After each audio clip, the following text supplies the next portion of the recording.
Hello students, welcome back to our YouTube channel. तो देखिए आज की वीडियो में आपको ये वीडियो पार्ट 3 है, ठीक ना। अनसॉल्व्ड सेट का जो अनसॉल्व में करा था, अनसॉल्व्ड जो पेपर है, अनसॉल्व पेपर जो सेट नंबर है तो 2 लेकिन एक के नाम से ये हो रहा है अनसॉल्व सेट 1, जिसका कोड है BZ करके, ठीक ना। ये वाला कोड है, ठीक। तो इसका 347 BZ है। तो ये वीडियो पार्ट 3 है। वीडियो पार्ट 1 और 2 नहीं देखे हैं तो जाकर के देखिए, प्लेलिस्ट में वीडियो दिया हुआ है, ठीक ना। तो आइए चलते हैं वीडियो प्रति। क्वेश्चन नंबर 4 है। क्वेश्चन नंबर ख तक हो गया है, ग वाला देखिए। क्वेश्चन नंबर ग क्या कर रहा है, सेल के विशिष्ट प्रतिरोध तथा चालकत्व की परिभाषा लिखिए, ठीक ना। तो यहाँ पर देखिए विशिष्ट प्रतिरोध क्या होता है, किसी पदार्थ के एकांक अनुप्रस्थ काट वाले एकांक लंबाई के तार के प्रतिरोध को विशिष्ट प्रतिरोध कहते हैं। इसे रो से दर्शाते हैं, ठीक ना। जैसे कोई लंबाई है, ठीक ना, कोई तार की लंबाई है, उसकी एकांक अनुप्रस्थ काट वाली एकांक लंबाई के तार को तार के प्रति उसके बीच में जो आर होता है यानी कि रेजिस्टेंस होगा, जो प्रतिरोध होगा, उसे हम क्या कहेंगे, विशिष्ट प्रतिरोध कहेंगे, ठीक ना। तो इसे हम किससे दर्शाते हैं, रो से। इसको देखिए पी मत कहिएगा, इसको रो बोलते हैं, ठीक ना। इसको रो से दर्शाते हैं। तो यहाँ पर इसका फार्मूला क्या हो जाएगा, रेजिस्टेंस बराबर होता है रो माइनस इंटू, ये देखिए माइनस नहीं, ये इंटू है, इंटू L अपान ए हो जाएगा। इसका फार्मूला है। जब आप रो बराबर निकालेंगे, इसके बराबर रो बराबर, तो ये हो जाएगा R इंटू ए अपान में L हो जाएगा, ठीक ना। ये आपका क्या हो जाएगा, ये फार्मूला हो जाएगा। उसके बाद देखिए इसी क्वेश्चन में दूसरा पूछा है कि चालकत्व की परिभाषा लिखिए, ठीक ना। तो यहाँ पर देखिए विशिष्ट चालकत्व क्या होता है, विशिष्ट प्रतिरोध के व्युत्क्रम को विशिष्ट चालकत्व कहते हैं। जो आपका ये विशिष्ट प्रतिरोध का ये दिख रहा है ना, इसी के व्युत्क्रम को हम लोग क्या कहेंगे, विशिष्ट चालकत्व कहेंगे।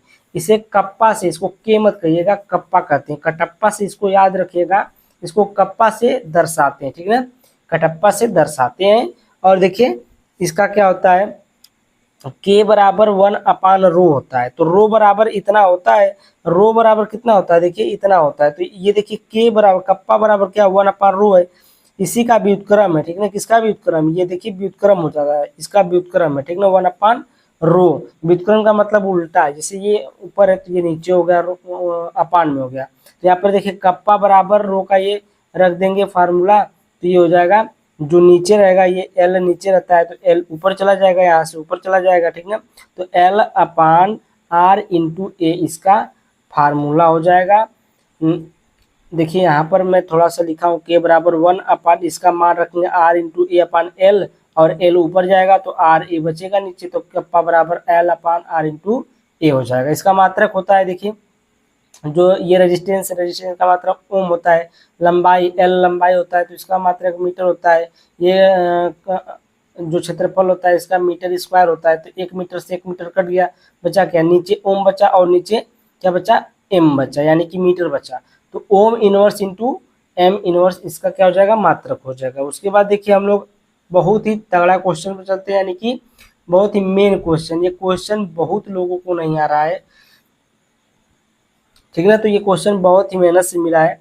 देखिए ब्रोमो बेंजीन की तुलना में ब्रोमो एथेन का ब्रोमीन परमाणु अधिक अभिक्रियाशील क्यों होता है।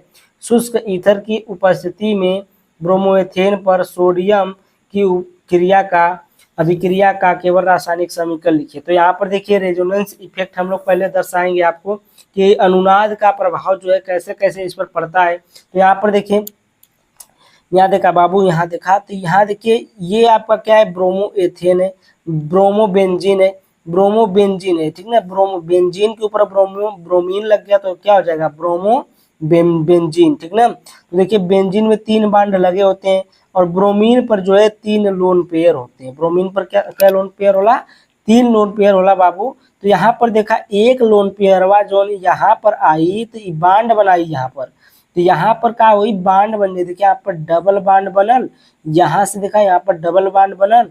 जब 4 बांड बनाई यानी कि 2 लोन पेयर और 2 बांड, 4 भैल ना, तो 4 बांड जब बनाए तो 1 बांड अधिक बने, तो यहाँ पर कौन चार्ज आई, प्लस चार्ज।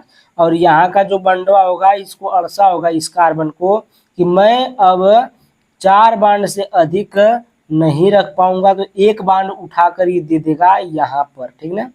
एक बांड उठाकर दिया यहाँ पर, यानी कि ये जो माइनस दिख रहा है एक बांड के बराबर होता है, लोन पेयर एक बांड के बराबर होता है, ठीक ना। इसलिए माइनस और लोन पेयर दोनों दशाएं हैं, तो यहाँ पर आएगा। तो यहाँ पर आएगा तो यहाँ का देखिए, यहाँ का जो बांड है ये वाला जो लोन पेयर है, तो यहाँ पर ये डबल बांड हो जाएगा, यहाँ पर डबल बांड हो जाएगा, और यहाँ पर जो हो जाएगा ये इसको कार्बन को अड़सा होने लगेगा, ठीक ना। तो ये कार्बन कहेगा लेके जा भैया, कि हमारे कैंसिल लेके जा।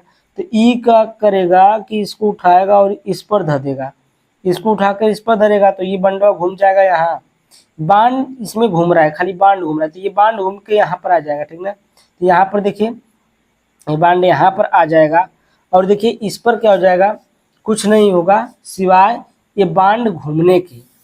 इसमें देखिए 2 लोन पेयर है, प्लस चार्ज है, डबल बांड है।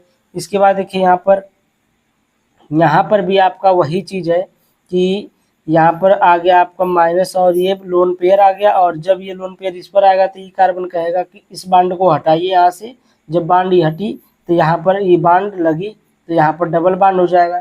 देखिए यहाँ पर डबल बांड हो गया, और ये पॉजिटिव चार्ज था, तो ये लोन पेयर आया था तभी पॉजिटिव चार्ज, तो ये फिर वापस चला जाएगा, तो ये न्यूट्रल हो जाएगा, ठीक ना, न्यूट्रल हो जाएगा। तो यहाँ पर देखिए 3 लोन पेयर बच गए, ब्रोमीन के पास 3 लोन पेयर बच गए। उसके बाद ये 3 बांड भी बन गए। बस इसमें अंतर यही कि ये वाला बांड यहाँ पर था, जो बांड यहाँ था वो यहाँ हो गया, जो बांड यहाँ था वो यहाँ हो गया, और एक बांड यहाँ था यहाँ हो गया, ठीक ना। बस बांड घूमने का ये खेल है और कुछ नहीं है। अब देखिए यहाँ पर जैसे जैसे बांड घुमा ऐसे ऐसे, ये बांड इधर था इधर आ गया, इधर था इधर आ गया, इधर था इधर आ गया, तो ये देखिए ऐसे ऐसे हम रिंग में बना दिए, आए पार्शियली बना दिए, ठीक ना। पार्शियली इसको बना, इसको पार्शियली बोलते हैं इंग्लिश में, हिंदी में आंशिक बोलते हैं, आंशिक द्विबंध, ठीक ना। और यहाँ पर एक बार आया था, देखिए यहाँ पर एक बार माइनस चार्ज आया, एक बार यहाँ पर माइनस आया, एक बार यहाँ पर माइनस आया है, तो यहाँ पर देखिए एक बार यहाँ partially minus partially minus partially minus, और इसमें पॉजिटिव आया था तो पार्शियली पॉजिटिव, ठीक ना। ये आपका अनुनाद का प्रभाव था, इस पर अनुनादित संरचना थी, ठीक ना। तो ये आपको बीएससी से जब करेंगे तो बहुत ज़्यादा मिलेगा, बहुत ज़्यादा मिलेगा, इससे दिमाग खराब हो जाता है करते करते, ठीक ना। तो आगे चलते हैं। दूसरी पॉइंट इसमें देखिए क्या कह रहा है कि कार्बन परमाणु पर संकरण, जो अब हम लोग हाइब्रिडाइजेशन निकालेंगे इसमें, तो हाइब्रिडाइजेशन देखिए ये ब्रोमो बेंजीन है, ब्रोमो बेंजीन में देखिए जो ये बांड जो बना रहता है ना यहाँ पर बाबू, ये जो बांड बना रहता है ये हमेशा क्या बनाता है, sp2 हाइब्रिड बनाता है, ठीक है, sp2 हाइब्रिड देगा, sp स्क्वायर नहीं कहेंगे इसको, sp2 हाइब्रिड कहेंगे, ठीक ना। इसमें क्या होता है कि आकर्षण बल ज़्यादा होता है, इसमें आकर्षण बल ज़्यादा होता है, इसलिए ये बांड जो होता है टूटता नहीं है जल्दी, बहुत मेहनत से टूटता है लेकिन ये टूटता नहीं है। इस कारण जो होता है आपका जो ब्रोमोबेंजीन जो होता है ज़्यादा ताकतवर होता है, या फिर कह सकते हैं अधिक क्रियाशील होता है। क्या कह सकते हैं, जो पूछा है वो कह सकते हैं। अब देखिए यहाँ पर एथेन, ब्रोमो एथेन क्या है, ब्रोमो एथेन में देखिए ये कम आकर्षण बल कम होता है इसमें, और इसमें जो हाइब्रिडाइजेशन होता है sp3 का हाइब्रिडाइजेशन होता है कार्बन के बीच में और ब्रोमीन के बीच में, ठीक ना। क्योंकि इसमें जो होता है ये वाला बांड जो होता है ये हिस्सा नहीं लेता है, ये हिस्सा नहीं लेता है क्योंकि ये पार्शियली है, इस पर एक पार्शियली बांड आ जाता है, पता है ना, पार्शियली प्लस आ जाता है इस पर। तो इसमें देखिए लोन पेयर 3 होते हैं, इसमें देखिए 1 2 3 लोन पेयर और एक बांड, यानी कि number of lone pair and number of sigma bond, जितने सिग्मा बांड और जितने लोन पेयर सबको गिनेंगे उतने sp उसमें उतने हाइब्रिडाइजेशन होंगे। अगर देखिए एक सिग्मा बांड है 3 लोन पेयर है, तो देखिए यहाँ पर क्या हो जाएगा 4 हुआ ना, कुल मिला के कितना हुआ 4 हुआ, तो 4 को एक यस में बांट दिया और 3 पी को दे दिया, ठीक ना। तो sp3 इस तरह हाइब्रिडाइजेशन होता है। अब देखिए एस कैरेक्टर को हम देखते हैं, एस कैरेक्टर में क्या होता है, देखिए इससे आपको एकदम पूरा स्पष्ट हो जाएगा। एस कैरेक्टर sp2 का जो एस कैरेक्टर होता है ज़्यादा होता है, sp3 का एस कैरेक्टर कम होता है। कम क्यों होता है, देखिए sp2 से भी ज़्यादा होता है किसका, sp का जो होता है इससे भी ज़्यादा होता है। क्यों, देखिए sp 2 ही लोग हैं इसमें, s और p कितने लोग हैं, 2 लोग। 2 लोग का मतलब अगर किसी चीज़ में बंटवारा होगा तो 50% इसका आएगा और 50% इसका आएगा, सही बात है। अब इसमें देखिए 3 लोग हो गए, एक को यस है और 2 को क्या है पी है, तो 50% इसका नहीं होगा, ठीक ना। तो इसका कितना होगा 33.3%, 33.3%, 33.3%, 3 लोग हैं तो कितना आएगा। उसके बाद इसमें देखिए 4 लोग हो गए, तो 4 लोग हैं तो इसमें 25% आएगा चारों लोगों को, तो ये क्या हो गया कम, ये आकर्षण बल इसमें कम है, इसमें इससे ज्यादा है, और सबसे ज्यादा किसमें होता है एसपी में होता है, ठीक ना। अब देखिए ब्रोमोबेंजीन की तुलना में ब्रोमो एथेन में जो कार्बन और ब्रोमीन का बंध होता है कमजोर होता है, क्यों, क्योंकि यही कारण है, यस कैरेक्टर ही कारण है, ठीक ना। ब्रोमोबेंजीन में कार्बन और ब्रोमीन के बंध जो होते हैं उसमें कौन सा संकरण होता है sp2 संकरण होता है, और ब्रोमो एथेन में जो कार्बन और ब्रोमीन के बंध के बीच कौन सा संकरण होता है sp3 संकरण होता है। इसी की तुलना इसकी तुलना में जो किसकी तुलना में, इसकी तुलना में ब्रोमो एथीन की तुलना में प्रबल होता है कौन, ऊपर वाला ब्रोमोबेंजीन, ठीक ना। क्योंकि ब्रोमीन परमाणु का लोन पेयर इलेक्ट्रॉन बेंजीन नाभिक के साथ अनुनाद में भाग लेता है, जो इसका जो बेंजीन लोन पेयर जो होता है, इसका ब्रोमीन का जो लोन पेयर होता है ना बाबू, वो क्या करता है अनुनाद संरचना जो रेजोनेंस स्ट्रक्चर में आपको दिखाया था उसमें क्या करता है हिस्सा लेता है, भाग लेता है, जिस कारण इसमें आंशिक द्विबंध आ जाते हैं, उसमें हम बताए थे। इस कारण यह नाभिक से नहीं प्रतिस्थापन अभिक्रिया आसानी से नहीं देता है, क्योंकि यह जल्दी तोड़ता नहीं है बांड को, न जल्दी छोड़ता है, ठीक ना, बहुत तेजी से पकड़ लेते हैं घनिष्ठता की तरह। और देखिए इसकी अभिक्रिया देख लेते हैं, रासायनिक अभिक्रिया पूछा है तो यहाँ पर देखिए ब्रोमो एथेन है, ब्रोमो एथेन के बाद सोडियम और शुष्क ईथर के साथ अभिक्रिया कराए हैं, तो यहाँ पर 2 मॉलिक्यूल लिए हैं सोडियम का और 2 मॉलिक्यूल लिए हैं ब्रोमो एथेन का, ठीक ना, या एथिल ब्रोमाइड कह सकते हैं, ठीक ना।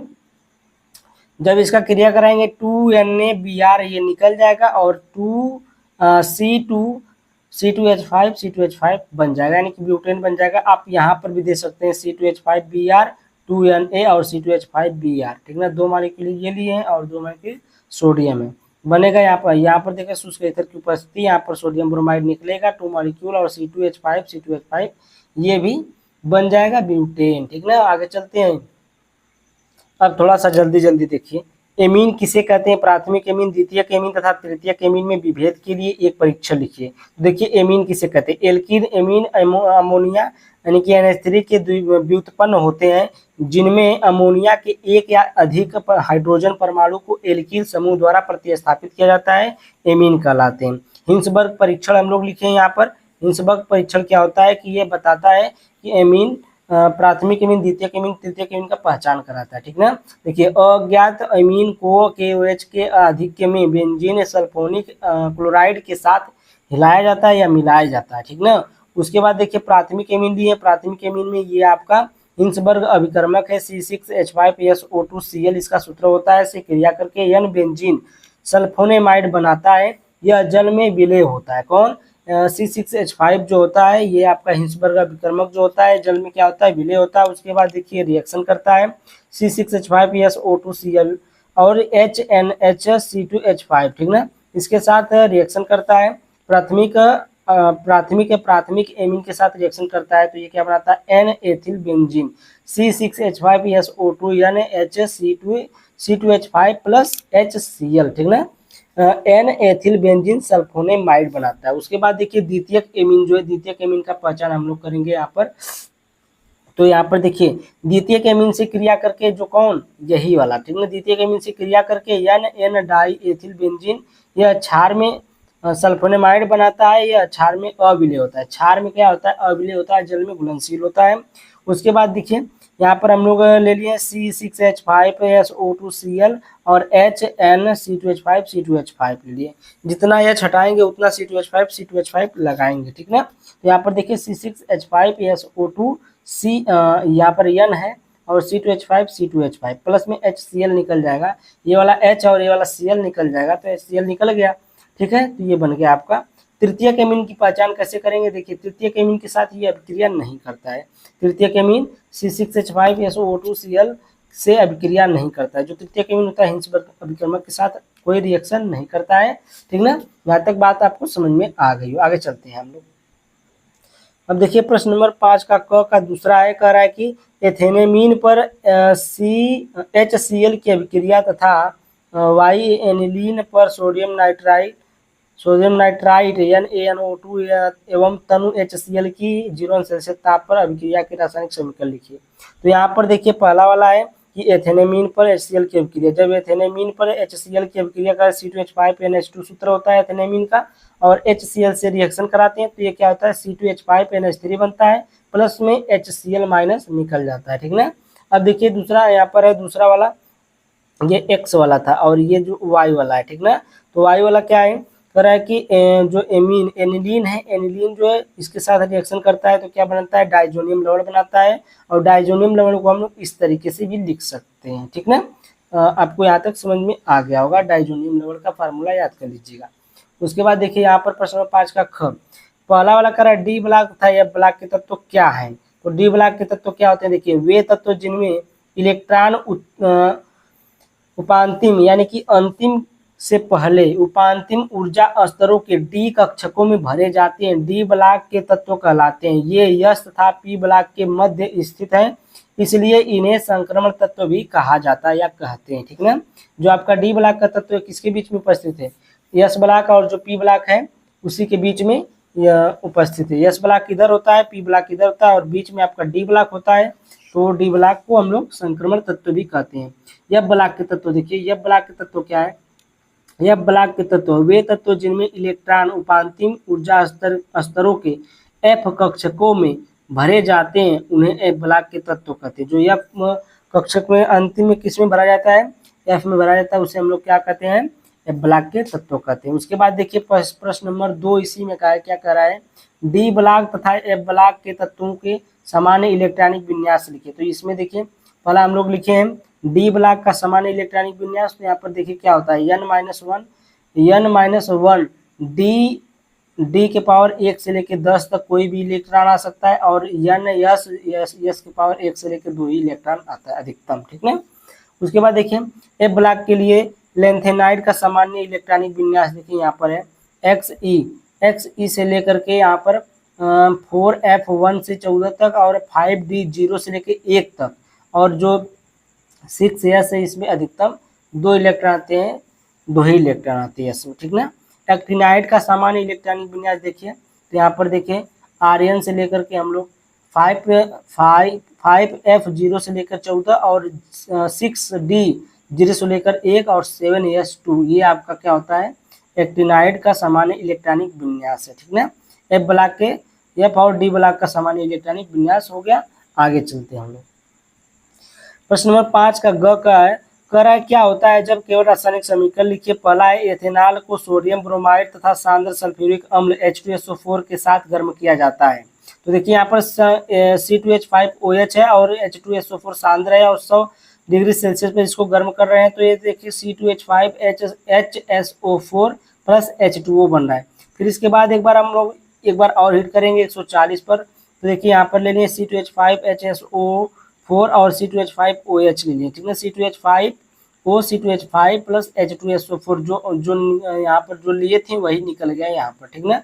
यहाँ पर जो सांद्र सल्फ्यूरिक अम्ल लिए थे वही निकल गया, और यहाँ पर क्या बन गया आपका डाई एथिल ईथर बन गया। क्या बन गया डाई एथिल, इसका नाम क्या है डाई एथिल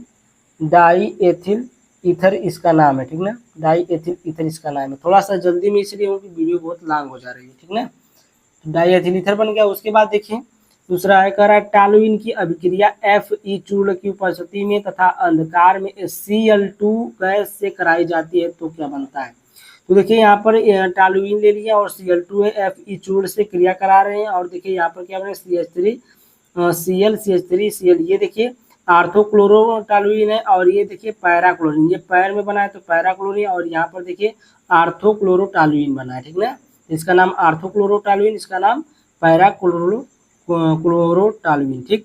उसके बाद देखिए तीसरा इसमें का है बेंजीन डाइजोनियम क्लोराइड की जल से अभिक्रिया कराई जाती है तब क्या होता है। तो देखिए ये बेंजीन डाइजोनियम क्लोराइड है, फार्मूला आप लोग जानते ही होंगे इसका। जब जल से क्रिया कराएंगे, H2O से क्रिया कराएंगे तो ये क्या हो जाएगा, फिनाल बन जाता है। क्या बन जाता है, फिनाल बन जाता है, ठीक ना। और N2 नाइट्रोजन गैस और HCl अम्ल बनता है, ठीक ना। उसके बाद देखिए चौथा और इसमें का अंतिम है, उसके बाद एक क्वेश्चन और है, ठीक ना। दो टू ब्रोमोपेंटेन को एल्कोहलिक के OH के साथ गर्म किया जाता है तब क्या होता है। देखिए 2 ब्रोमो 1 2 3 4 5 यानी कि पेंटेन है और 2 पर आया तो ब्रोमो, तो 2 ब्रोमो पेंटेन, ठीक ना। KOH के साथ गर्म करेंगे तो ये बनेगा CH3 CH CH CH2 CH3, ठीक ना। और इसमें से H2O निकलेगा KBr यानी कि पोटेशियम ब्रोमाइड भी इसमें से क्या हो जाएगा, निकल जाएगा, ठीक ना। उसके बाद देखिए अगर आप लोगों को पीडीएफ चाहिए होगा तो इस नंबर पर 74600 और 12763, ठीक ना, 12763 इस नंबर पर आप लोग क्या करेंगे, कांटेक्ट करेंगे, व्हाट्सएप मैसेज करेंगे, ठीक ना। उसके बाद देखिए हम लोग थोड़ा सा इसमें आगे चलते हैं। तो अगला देखिए पेज है यहाँ पर, ये पेज कह रहा है कि यहाँ पर देखिए प्रश्न नंबर घ है, ठीक ना। प्रश्न नंबर घ क्या कर रहा है, कह रहा है कि वाष्प दाब में अवनमन संबंधित राउल्ट के नियम का उल्लेख कीजिए। 293 केल्विन ताप पर शुद्ध जल का वाष्प दाब 17.535 mmHg है। 293 केल्विन ताप पर 450 ग्राम जल में 25 ग्राम ग्लूकोज घोलने पर विलयन के वाष्प दाब की गणना कीजिए, ठीक ना। ये एक इस पर एक न्यूमेरिकल आया है। न्यूमेरिकल देखिए क्या है, जल का वाष्प दाब P1 बराबर कितना दिया है, यहाँ पर देखिए 17.535 mmHg दिया है, तो इतना लिख लिए। और इसको हम लोग जो 25 ग्राम दिया है यहाँ पर देखिए 25 ग्राम देखिए यहाँ पर दिया है, ये ग्लूकोज है तो इसका W1 कर दिया और W2 क्या है 450 ग्राम W2 हो गया, ठीक है ना, ग्लूकोज जो था। अब देखिए यहाँ पर इसका फार्मूला होता है P1 माइनस P अपान में P1, ठीक ना। और यहाँ पर इक्वल फार्मूला होता है N अपान N2 प्लस N1, ठीक ना। उसके बाद देखिए इसको हम हल किए हैं, N1 चूंकि माने कि N बराबर W अपान M होता है, यानी कि N क्या है, मूलक संख्या। मूलक संख्या को हम लोग क्या कहते हैं, विलेय का भार बटे अणु भार होता है, तो ये विलेय का भार हो गया, ये अणु भार हो गया। और ये देखिए N1 और N2 उसी प्रकार से निकाले, W1 M1 W2 M2, ठीक ना। और M2 W2 समझ रहे हैं आप लोग क्या होगा, जब यहाँ पर M2 W2 लिखा हुआ है, समझ पा रहे हैं। तो W2 का मान इतना है, M2 का मान देखिए हम लोग यहाँ से निकाले, M1 का मान ग्लूकोज से और ये M2 का मान यहाँ से, तो इन दोनों का भार निकालेंगे तो इसका भार कितना आपका आ जाएगा, 180 ग्राम है और इसका जो है 18 ग्राम है, ठीक ना, 18 है। तो यहाँ पर देखिए जब मान रखेंगे W2 M2 का तो यहाँ पर आ जाएगा 450 बटे में 18 और इसका W1 M1 का मान है 25 बटे 180। जब इसको काटेंगे 0.139 और यहाँ पर आएगा 25 M, ठीक ना। उसके बाद जब हम इस फार्मूले पर मान रखेंगे, P1 का मान देखिए 17.535 है माइनस P और 17.535 है, ठीक ना। और यहाँ पर देखिए N1 का मान कितना आया है, N1 का मान 0.139 आया है, तो 0.139 रख दिए। और जो W2 का मान आया है, W1 का मान दोनों जुड़ जाएगा, यहाँ पर क्या हो जाएगा 25.139 हो जाएगा। उसके बाद देखिए यहाँ पर देखिए 17.5। अब देखिए ये वाला जो इधर भाग कर रहा है इधर गुणा करेगा, तो यहाँ पर हम लोग एक लाइन बढ़ा दिए, यहाँ पर गुणा कर दिए और ये वाला यहाँ पर रख दिए, ठीक ना। तभी ये वाला जो बचेगा यहाँ पर जो गुणा करेगा, गुणा करके ये भाग करेगा तो इतना आएगा, ठीक ना। तो 17.535 माइनस P बराबर क्या हो जाएगा 0.9944, ठीक ना। उसके बाद देखिए यहाँ पर 17.535 माइनस P 0.9944, ठीक ना। जब P को इधर लेके जाएंगे प्लस में इधर आएगा तो ये माइनस हो जाएगा, तो इसमें से घट जाएगा, तो P बराबर 17.44 mmHg हो जाएगा। ये आपका आंसर हो जाएगा। हाँ, आई होप कि आपको ये समझ में आ गया होगा क्वेश्चन, ठीक ना। उसके बाद देखिए बहुत ही लॉन्ग वीडियो हो गई, 24-25 मिनट का लगता हो जाएगा। राउल्ट का नियम किसी निश्चित ताप पर उसमें पूछा है, ठीक ना, क्वेश्चन में किसी निश्चित ताप पर किसी अवाष्पशील विलेय युक्त विलयन का वाष्प दाब उसमें उपस्थित विलायक में मोल प्रभाज्य अपेक्षिक के समानुपाती होता है। विलायक में जो मोल प्रभार होता है उसके अपेक्षिक के समानुपाती होता है, ठीक ना। तो मोल जो आप लोग को राउल्ट का नियम, आई होप कि राउल्ट का नियम आपको समझ में आया हो, ठीक ना। अगर नहीं आया होगा तो एक बार फिर से वीडियो देख लीजिएगा। Thank you, bye bye for watching my video. और आपको पीडीएफ चाहिए तो उस नंबर पर आप लोग कांटेक्ट कर सकते हैं, व्हाट्सएप जेकेएस लिख करके करेंगे और मैं आपको पीडीएफ देने के लिए समर्थ रहूँगा, क्योंकि आप लोगों को इसका पेमेंट करना पड़ेगा, ठीक ना। तो मुझे 5 साल का पीडीएफ है मेरे पास है, फिजिक्स में 4 साल का है, केमिस्ट्री में 5 साल का है, बायोलॉजी में 3 साल का है। सभी पीडीएफ आप लोगों को मिल जाएगा और पीडीएफ लेने के लिए जरूर कमेंट करें। Thank you, bye bye for watching my video.